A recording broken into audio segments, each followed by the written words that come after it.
Hello, everyone. Welcome back to another edition of Aman Talks NRL SuperCoach and the Wicky AI collaboration, bringing you NRL SuperCoach content ahead of round 15. It's been a couple of weeks. Nicole, how are you going? I'm going well. I remember when we started doing these earlier in the season, we were like neck and neck for most of it. You've crept up ahead of me, but I'm not doing so badly. So I had 14 players last week, which is not great, but I'm still ranked just basically 23,000. How about yourself?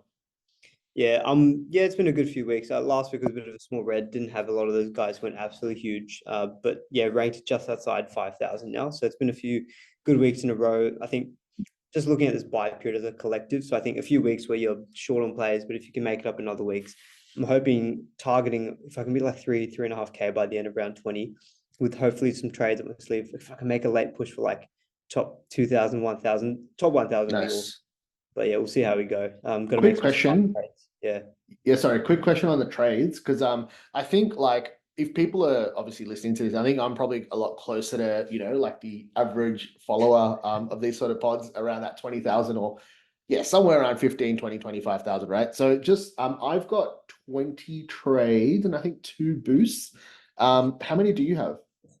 I'm on 18 trades, no boosts. 20 trades with two boosts left is nice. Because if you look at, we're in round Yeah. 15, we've got until round 27. You got what, Mm, 12, 13 rounds of trading up your sleeve. So if you use two every week, that'd be 20, 24, 26 trades. So with 20, there's only a couple of weeks, so you probably have to save. Otherwise, you can use two trades every mm. week. So I think that's a pretty good position to be in. And two boosts up your sleeve as well. You can make some big moves. So I think if you're sitting around, I'd like to think 20 is a very good number. Most people probably less, maybe I'd say most around where I am, 18 with no boosts. It's Yep. fine, but yeah, you do need to try to, I think, save some trades in the next few weeks. Hopefully, if you can save this week is good. See what happens with Origin teams for game two, Mm. mainly around New South Wales, which will, feed into some of what we talk about today. But yeah, I'd say 18 feels like an okay number, but any less, I'd be starting to be like, okay, let's really try to save trades where possible because we know carnage can always happen at any point. Yeah, just one point I'll make really quick before we get started, right? So when we were doing these pods around, 4, 6, 8, 10, sort of like in those early rounds, I felt like even with our punting and supercoach and fantasy, with a few different things, I felt like it was a nice time of the year. It's like because you're getting an understanding of like, which players are doing well, which edges are doing well, etc., etc. And the last sort of month or so, I've honestly felt super confused. Like there's just been so many team changes, ins and outs because of Origin, etc., etc. Like I remember doing these pods only a couple of months ago, and I was so confident with, oh, I'm going to do this crazy little pod move, etc. But I just haven't had as many sort of ideas. And when I feel confused this season, like it's not like my rank's great at the moment. So if I'm confused, I'm just trying to like not trade essentially, or take like less trades, so that when I am confident, I reckon once we know Origin 2 teams, either I reckon that kind of dictates Origin 3 teams potentially as well. So we kind of have an idea of who's in and out of favor. And also you got a couple of the guns coming back, like Cleary, for example, Turbo, for example, then like maybe in a month or so from now. So it's a really nice time of the year. I know naturally you're like, oh no, I've only got X amount of players. Oh no, I don't have this guy, that guy. Just be patient for a couple of weeks, get a bit more info, and then you can start loading up on guns as they come back and then post Origin. Just a note for all the Yeah. stragglers like me. No, that's the thing to be wary of with trades as well. There's so many guys. Like we're in a period now. We're starting to get a few gun plays back, but there's still so many ones like Turbo, Cleary, Reece Walsh Mm. is currently down. There are going to be guys that we want to trade back in. Angus Crichton has been heavily sold. Like you're going to need trades for that too, let alone trying to manage bye weeks and things. So it's probably actually just having this little chat. I've been Mm. on the fence about making a trade this week. Originally, I was thinking no trades. Maybe now I'm leaning towards because I'm not sold on anything. Maybe just sit in my hands and see what happens, and then hopefully get some more info next week. So, um, probably very boring insight to what I might do with my team now. Probably likely no trades, but we'll get into that. Yep. I guess in just looking at the top, it's probably actually worth looking at the top outs as well. We'll look at the top ins for sure. So number one is Cody Walker. Now this, I guess maybe before all of this very quickly as well, like Queensland team is pretty much set. I think New South Wales is where all the discussion is. Like what I think in my head, the main changes potentially, or the main focus areas, you've got left centre, all this talk about Latrell. Fullback, is it going to be Teddy Still, or is Edwards going to get a spot back after missing out game one through injury?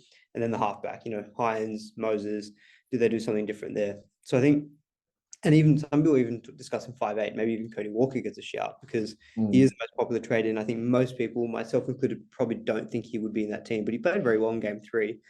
So like just maybe quickly in the New South Wales team, maybe just that will inform a lot of the trade-ins. Like basically, Mm. who do you reckon they'll go with at fullback? And who do you reckon they'll go with at halfback? And do you think Latrell gets picked at centre? They're probably the three Yeah. big ones. Yeah, I'll go with what I guess a lot of the media that I've been consuming is saying, because there's no point going my personal opinion. Because I consume a lot of NRL content, right? So fullback, all the talk is, was Edwards a spot? He's meant to play this weekend. He's been named. He should be getting that spot. If New South Wales had won, it might have been a discussion, but most people in the media are saying Dylan Edwards gets the fullback spot, I believe. For the halves, everyone is saying Mitch Moses and Hines dropped. So that'll be interesting. And the 5'8" spot, I really don't think they'll go with Cody Walker. I think it's just an age thing. I feel like the Rabbitohs form has actually been improving the last couple of games. He was player of the match, I believe, in game 3 last year. Oh yeah. But I think all the chat, like I listened to even Gus's podcast, I listened to everything, and he was saying that Michael Maguire is like a pretty stubborn or like he doesn't seem like the guy to just like make 7 changes to the team. So Yeah. I would think that maybe like a Moses and Luai or a Moses and Hines combo looks most likely. But that's just my sort of what I've been consuming. What do you think? Yeah, look, I think, yeah, I'm actually less, I was convinced that Moses would come in for Hines, but maybe if Hines plays well tonight, we're recording on Thursday, maybe he does keep a spot, get another chance.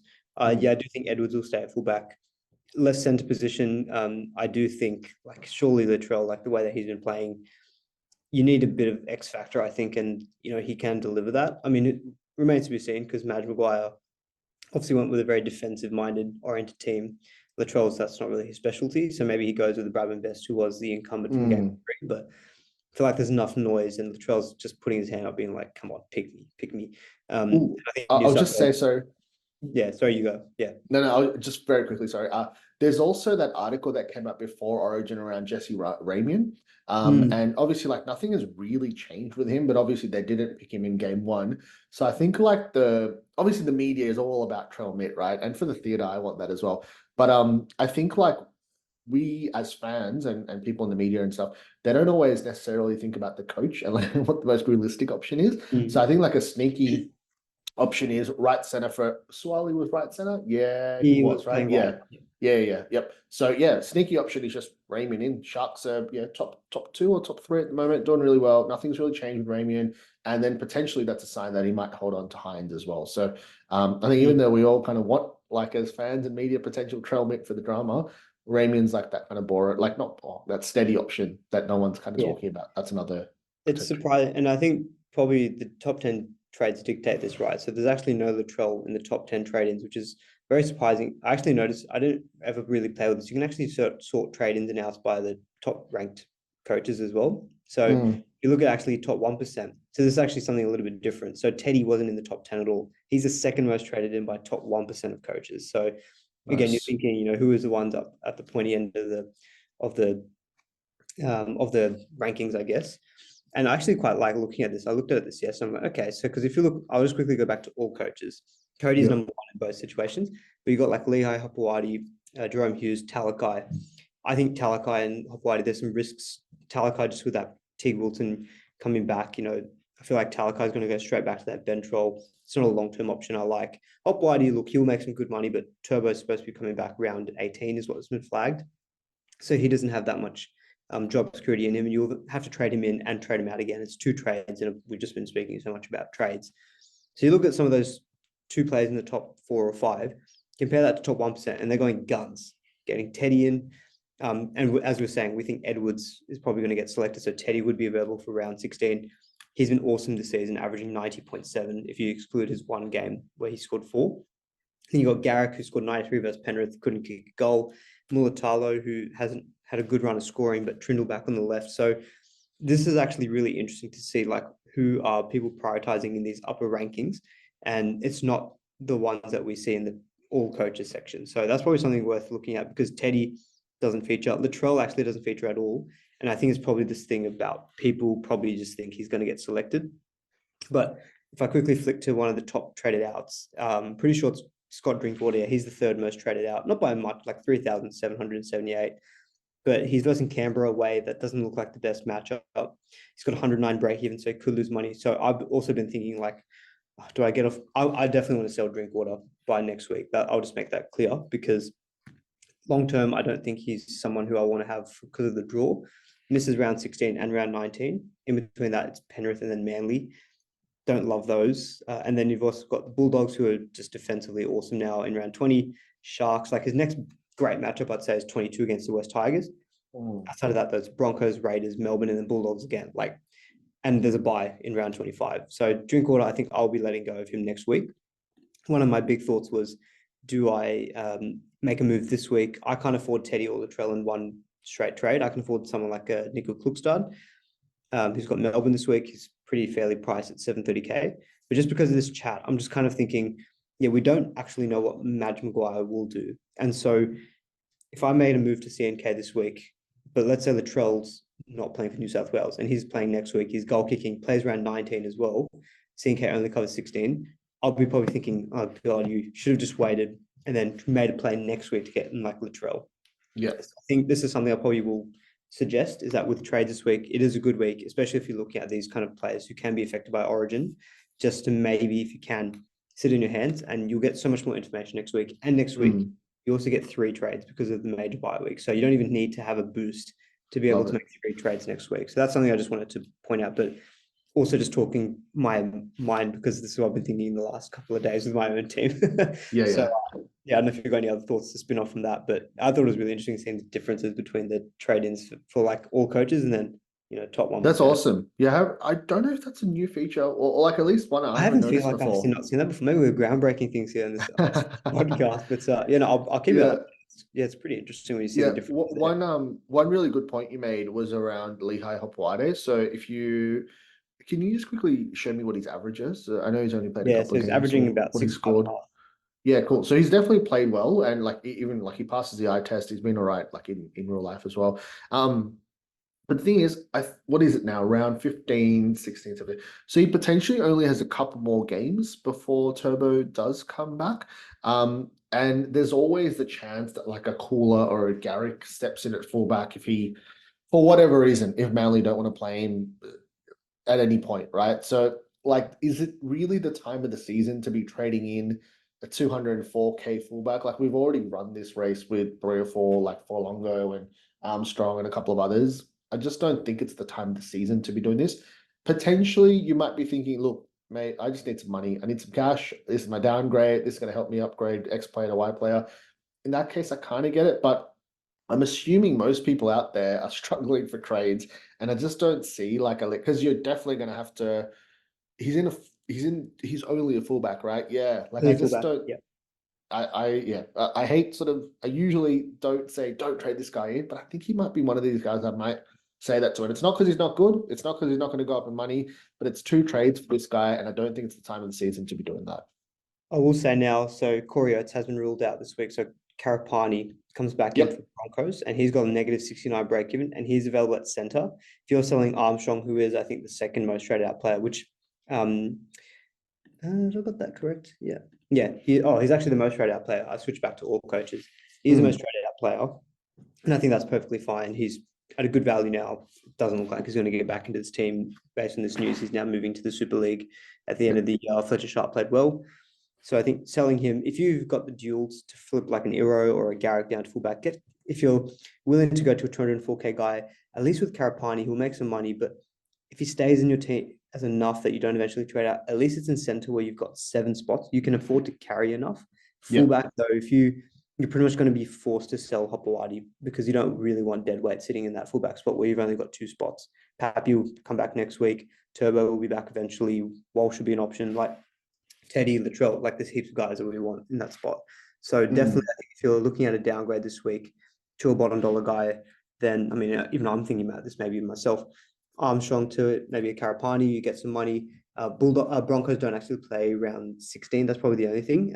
So you won't get coverage for next week. Hopewadi will cover you next week. But if you're sitting pretty for numbers, you could just go to Karapani and say, oh, look, I'm happy to maybe look at him as enough. I don't love the option of going straight to like getting enough on purpose, but he should make some money at least.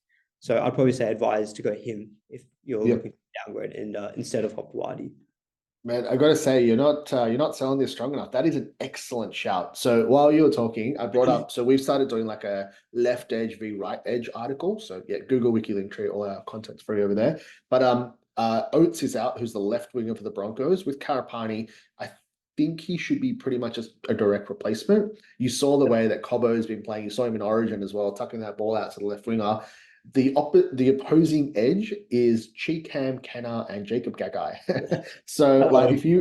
if you want a good matchup, that is your good matchup. And you did say that they won't play next week, but you know when they do play, obviously the week after, when you think that Walsh and or Cobbo potentially don't play, and Mm. Karapani gets a spot somewhere. So and I assume just like everyone, like the week after Origin, everyone's going to be kind of struggling for numbers as well. So you're going to get likely to get, and you probably get round 20, you'd think as well. So you probably get three. And do the Broncos play 19? I feel like They'll they play do, but round 19. That's there right. you go. You could.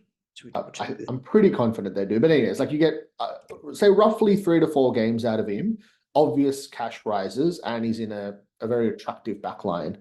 He There has you a go. Dragons too. Oh, hello. Yeah, so he'll cover. So obviously he'll play this week. He'll cover potentially 17 and 20, which are going to be awkward post Origin rounds, and 19 against the Dragons. So I think that's a slam dunk option, definitely over Lehigh Hopewade, and that's the value of listening to Amen talk on the pod. The only thing is Jesse Arthurs will eventually come back, and then there is those weak Ooh, spots. That's the only thing. So like he's true, good. true, true. That's why I think he's a good for this week downgrade that you can maybe play for a good matchup. Oh, But you have me yeah, excited. he God could damn eventually. it. That's why I think there is a risk that he will eventually nuff out. So I think that's Mm, the only thing I'd flag with him. But look, as I said, at least it's in center, not in your yep. fullbacks. Just looking at some of the other trade, and so Cody, I mean, we haven't really talked about Galvin either. So that the most popular trade this week is Galvin to Cody. So Galvin, what are your thoughts on him? Do you reckon he is an easy sell, or do you think there's maybe more to it? So literally that's the trade that I've done at the moment, but I've actually got a bit of an alternative thought process. You could potentially just wait 1 week. So you could hold Galvin just for a week. Cody Walker's got a game against the Broncos. I know that like he did score, he scored 2 tries last week against the Titans in a day game, and it got a try assist, at least one for sure. I remember that to Jacob Gagai on the right, and still only scored 103. So potentially hold Galvin just for 1 week, wait on Cody Walker because I think like again we'll get a lot more info, etc. And there could be that Karapani trade that you do instead to sort of open up funds for something else. But I don't know about Galvin's hand injury. Like what I've heard is that he's had that sort of broken hand or some injury to his hand. He's been playing needle. They're going to give him a rest. Do the Tigers get a break next week as well, or do they play No, next week? that's one of the benefits of Galvin. What we thought was Yep. that he covers round If he 16 and he plays. covers round 19. Yeah. Yeah, so there's a chance it's just a 1 week resting, unless there's been like quotes that I've missed that he's going to be rested for a month or something like that. But if we don't have any clear information that it's a long-term resting, I'm actually leaning towards holding him and making a couple of other changes to my team.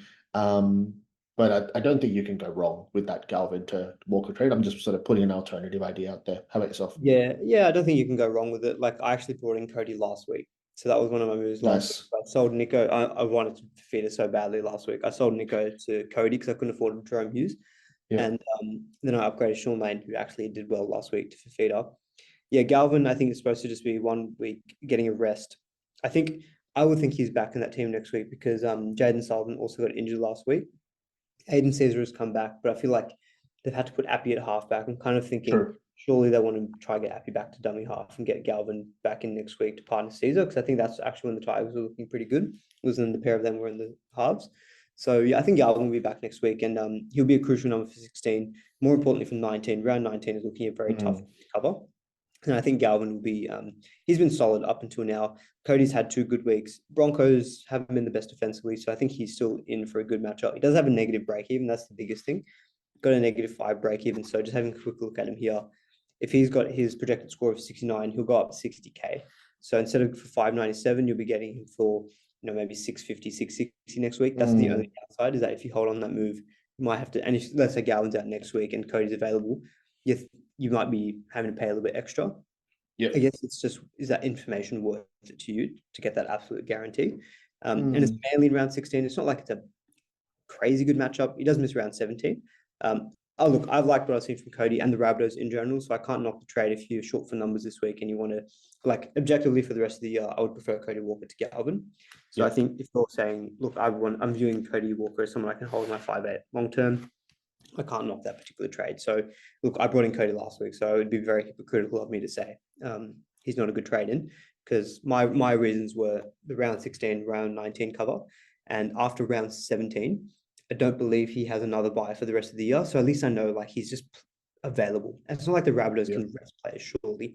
Like they're bid to try to, they need to win every possible game. So I like that side of things as well, is that, you know, barring any injury, he should be available for you, especially when we're having to deal with late season injuries. It's just nice having a guy that you feel like reliably you can have in your team for the rest of the year.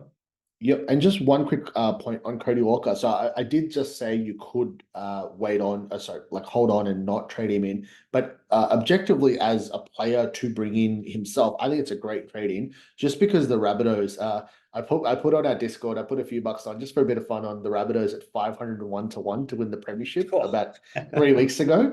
And look, obviously it was just a few bucks for fun. But my reasoning was that the Rabbitohs, obviously we saw Trelmick come back from suspension. He's been doing well. I think I brought him into my team a couple of weeks ago and he got 150 last week. Super annoying. I vice captained him, but my captain was AFB, and because obviously with all the stuff that I do around rugby league content, etc., it was the next game. I just didn't have time to think, oh my god, my super coach team. So anyways, lost like 40 odd AFB points still there. scored like 98, so it's not like you got He a bad got score. 103, so I lost 47 points. But anyways, like that was I captain Drinkwater, put it that way, so I would have taken god. score. Okay, fair. But anyway, so just very quickly on the Rabbitohs. So they've got the spine of Whiten on the left, Walker on the right, Cook in the middle. Murray's back this week, awesome. Colin Matongi's been playing in the middle, great. Missing someone here, obviously Trelmid at the back, but they could also be getting Campbell Graham back around round 20. There's a chance he just gets ruled out for the season, but there's only upside in the Rabbitohs' performance and squad. So yeah, as objectively as a trading, hell yeah on Cody Walker. It's just that if you're struggling for trades and you think that week might make a difference and you're happy to sort of, you are going to have to pay 50-ish K more. But if you think that might help your team in other ways, it's just something to think about. But yeah, all aboard the Rabbitohs train. Yep. Just maybe I think we're a bit short of time, so we'll probably rattle through these others pretty quickly. Yep. I think Jerome Hughes, probably the only thing I'll say on Jerome Hughes, who was very popular trading last week. I still think he's a great option. Plays the next 4 weeks. He's the main man without Munster in that team in the halves. Some people were asking about, is it still worth throwing Nico Hines to Hughes, even though Hines is playing this week, despite Hines having that, because they're looking at it as 208 break even. Can I sell him down and then buy him back cheaper?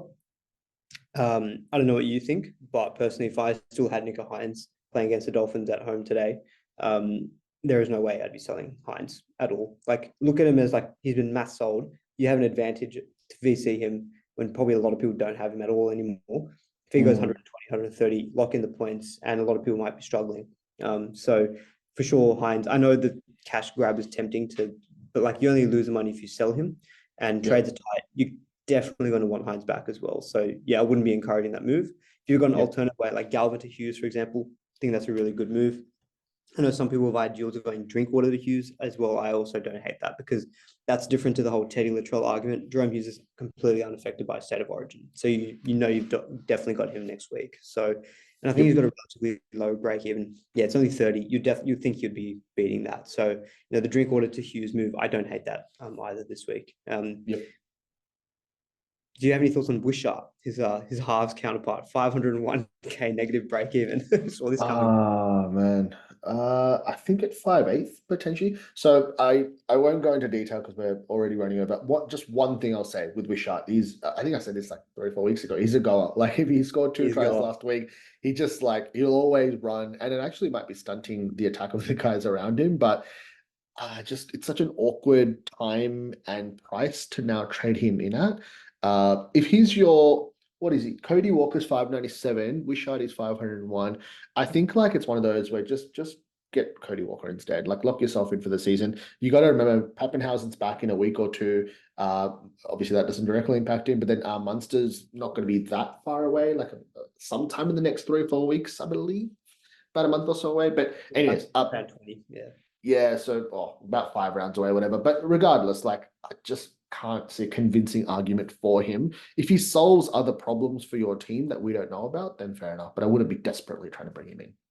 Yeah, I think Cody Walker's much safer. Like, but yeah, as you said, I pulled his stats up. If you look at when he's played in the halves, like minimum 19 tackles, but he makes lots of tackle busts, lots of runs as well. Like he's got a really solid base. So goer is definitely the definition there. Lomax, a lot of people probably looking at that 170.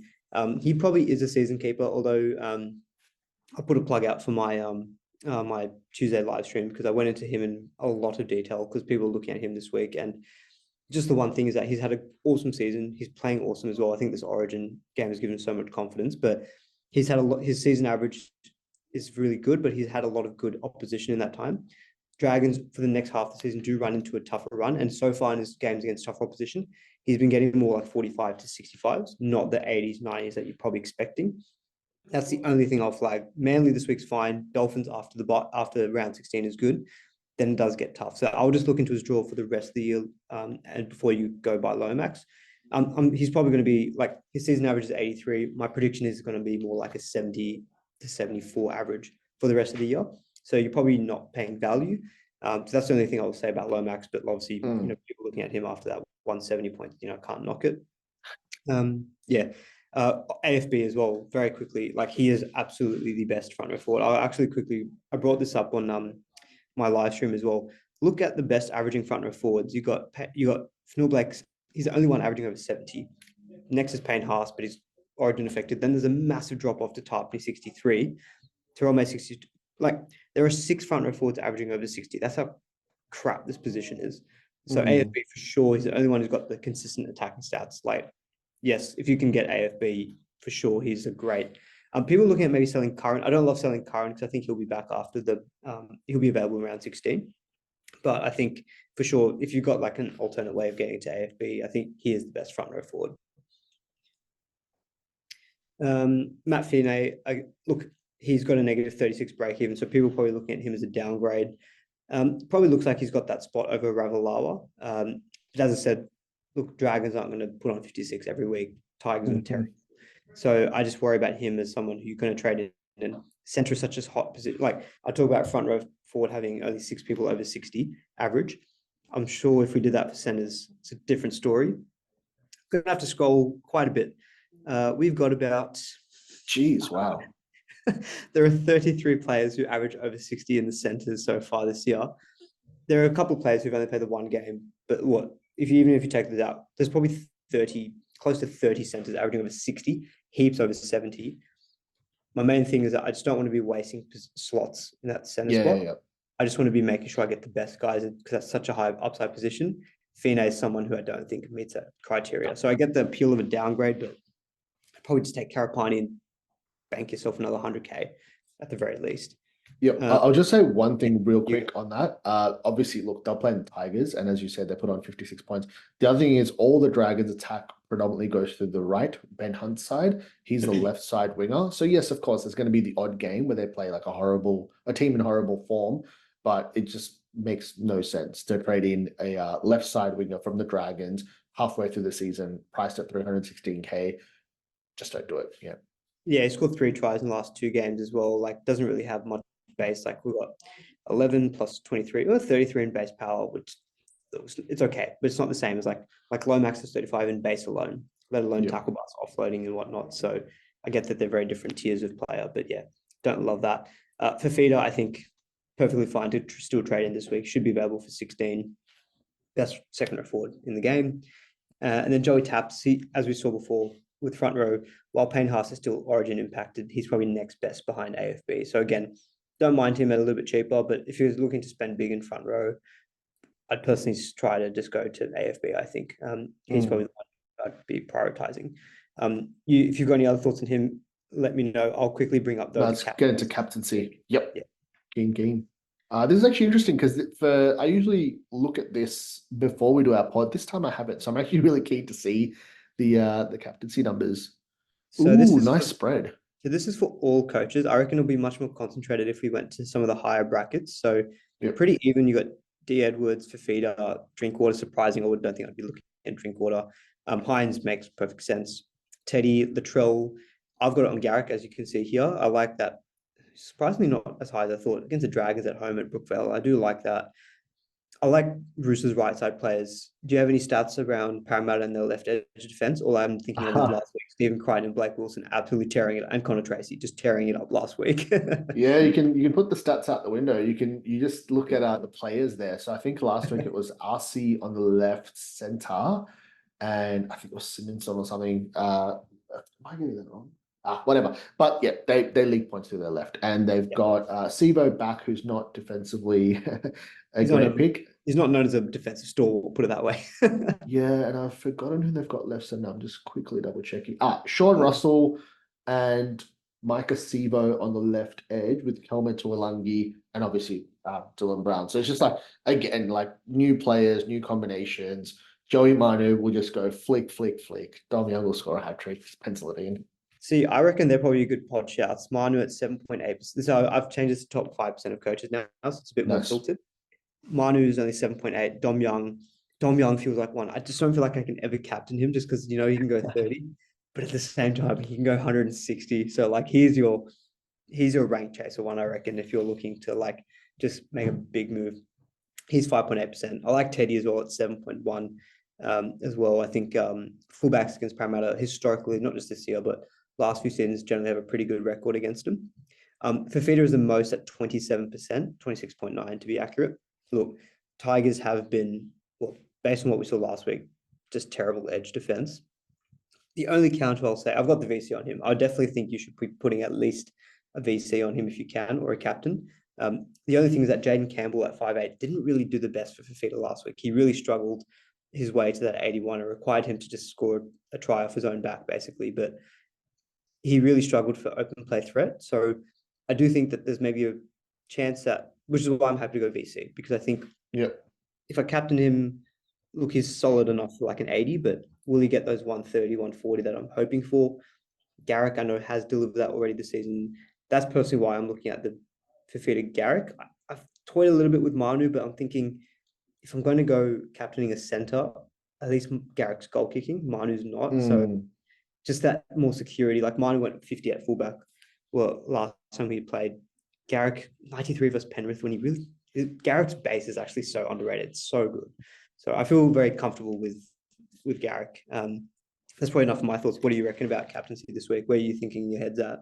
Yeah, I've got a lot of thoughts, but in the interest of time, I'll push my case for one person. And it kills me that when you had the normal graphic with all players, Fafita was kind of in the group, and then you went to top 5, and then bang, he's 27%. So the Dragons scored, what is it, 56 points against the Tigers last week. If that's not enough of a case, so Fafita does two things. He's next to Foran on the left. Foran's a gun playmaker, obviously, right? So obviously he can put Fafita through a hole. On top of that, Fafita's just been bullying and being like, just like, give me the ball, I'll just score a try. There's that. On top of that, very quickly, I'm going to read you out the Tigers' edge defense. Fanua Bole, who's a middle forward, is playing most likely on the right edge. And then you've got next to him Caesar, Naden, and Lob, who's a rookie winger. That is just like a car crash waiting to happen. So I've got all my eggs in the Dev feeder. So I've got him captained. And because I need an early round vice captain, I've actually got Trell Mitt. Just as like I need someone early, obviously. Coming off a 150, I know he was versing the tight ends, but this Broncos team is obviously still missing Walsh and Reynolds. The game's also in Sydney. So obviously travel for Brisbane, which is in that comment. And I just think like with his goal kicking and his like recent form, like I think he's a great VC option just because again, you have that David Fafita safety net. So those are the options that I've gone super, super confident on them. Don't think you can go wrong with the options that you mentioned. Daytime game for Garrick, that's great. The Roosters, I think the one thing you need to be wary of, and which is why I'd go Manu and not Dom Young, is there is a chance Para actually play well against the Roosters. Mitch Moses potentially playing for an origin spot. Second game with Moses, Gutho, second or third game now with Moses and Gutho back. That Para team doesn't actually have any excuses at the moment. And maybe it's like we're underrating the Bulldogs a little bit. That was a really good game. So although I think obviously the Roosters are the better side, that game could actually like be a close sort of game with some origin spots up for grabs. So I definitely like your shout on Garrick, and I'm going all in Latrell Mitt, BC for Peter Captain. Yeah, no, that sounds good. I'm actually looking at SuperCoach Guns has actually just put out the try map. Oh yeah, yep, Brought to yep. you by Wiki, of course. Yeah, yeah. And yeah, I'm looking at Parramatta have conceded 12 tries to right wingers, which is the most of any team except for Rabbitohs, who are on 13. So Dom Young, Yep. any pod chasers. Yeah, I mean, go look at the try map if you want to look at your captaincy matchups for sure. Also, one thing I just read on WhatsApp, maybe I know, sorry, Matt, I know you're going for time, but apparently Cleary is hoping to be available in round 17 and be fit for game 3 for New South Wales. Damn. Is that just a rumor? Because I heard that on the Gus podcast as well. Yeah, it's according to Phil Gould, yeah. So Yeah. so you're hearing the same thing. Yep. There you go. Is Cleary an option again? I mean, look, But obviously that's just the headline, because in the same sentence they also said, why would they do that when they can just rest him for another week, get the bye out of the way, and then bring him back? Like they've just stuffed up twice by bringing him too early. So I think the controversial statement aside, I think it makes a lot of sense for them to just wait. And I've got breaking news that off his Instagram, him and Mary Fowler are chilling in the Sydney CBD. So I don't think he's going to be playing anytime soon. But I think it's highly, like, I think as a club, surely they understand it's now like getting the second half of the season. I do not think they'll be rushing him back. I think they'll be putting him on ice, waiting till Origin's done, get the bye out of the way, and give him that nice sort of 7-8 rounds before the finals. But if he does come back, it'll be chaos for SuperCoach. It'll be great for Origin, media, and news. So yeah, not going to complain. Yeah, now I'm thinking, do I just make a downgrade move and free up some money? But anyway, I'll post my final team later on. But appreciate I've gone a little bit over for your time, Nicole. So appreciate it a lot. Oh, good. Everyone, I guess make sure you check out Nicole. I showed you the try map as well. Awesome collaboration between yourself and SuperCoach Guns. I love that piece of content. It's awesome. It's so simple, but so effective for nailing these kind of matchups and captaincy and things. And then you do a lot of other great stuff on the punting side of things. And so do definitely check out Nicole, and good luck everyone for the rest of your weekend and your SuperCoach teams this week. And we'll catch you all in the next one. See ya. Awesome. Thanks, guys.